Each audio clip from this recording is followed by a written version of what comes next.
পশ্চিমা বিশ্ব প্রতিনিয়ত গাজায় যুদ্ধ বন্ধ নিয়ে আশার আলো দেখালেও সমান্তরালে কেবলই জোরদার হচ্ছে ইসরায়েলি আগ্রাসন। প্রতি মুহূর্তে গাজার কোনো না কোনো কোণে ধূলিসাৎ হচ্ছে ভবন, প্রাণ হারাচ্ছে অসহায় মানুষ। এর মধ্যেই গাজায় স্থল অভিযানের পরিকল্পনা পুরো দমে শুরুর কথা জানিয়েছে ইসরায়েলি প্রতিরক্ষা বাহিনী IDF। স্থল অভিযানের এই মূল পর্ব কয়েক মাসব্যাপী চলতে পারে বলে এক বিবৃতিতে জানায় ইসরায়েল। দখলদার বাহিনীর বর্বরতায় অবরুদ্ধ অঞ্চলটিতে একদিনেই হারিয়ে গেছে শতাধিক প্রাণ। জীবন বাঁচাতে দলে দলে উত্তরাঞ্চল ছাড়ছেন গাজার বাসিন্দারা। গাজা সিটি ছেড়ে যেতে বাসিন্দাদের জন্য অস্থায়ীভাবে 48 ঘন্টার জন্য একটি রাস্তা খুলে দিয়েছে ইসরায়েল।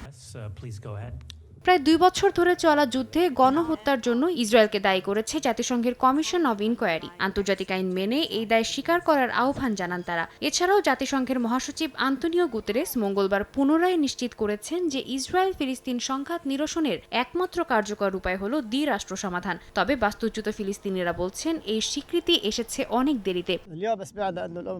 জাতিসংঘকে যত তাড়াতাড়ি সম্ভব আমাদের পাশে দাঁড়িয়ে যুদ্ধ বন্ধ করতে হবে। কোনো শর্ত ছাড়াই এই ন্যাক্কারজনক কর্মকাণ্ডের ইতি টানতে হবে।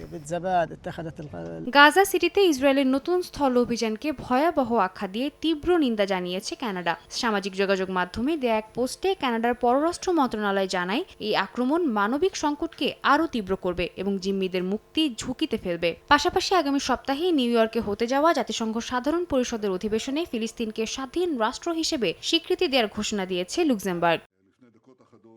এদিকে আন্তর্জাতিক চাপ সামলেও টিকে থাকতে সক্ষম হবে এমন একটি স্বনির্ভর অস্ত্রশিল্প গড়ে তোলার ঘোষণা দিয়েছেন ইসরায়েলি প্রধানমন্ত্রী বিনিয়ামিন নেতানিয়াহু। এছাড়াও জাতিসংঘ সাধারণ পরিষদে ভাষণ দেওয়ার পর আগামী 2 সপ্তাহের মধ্যে প্রেসিডেন্ট ডোনাল্ড ট্রাম্পের আমন্ত্রণে ওয়াশিংটন সফরে যাওয়ার কথা জানান তিনি।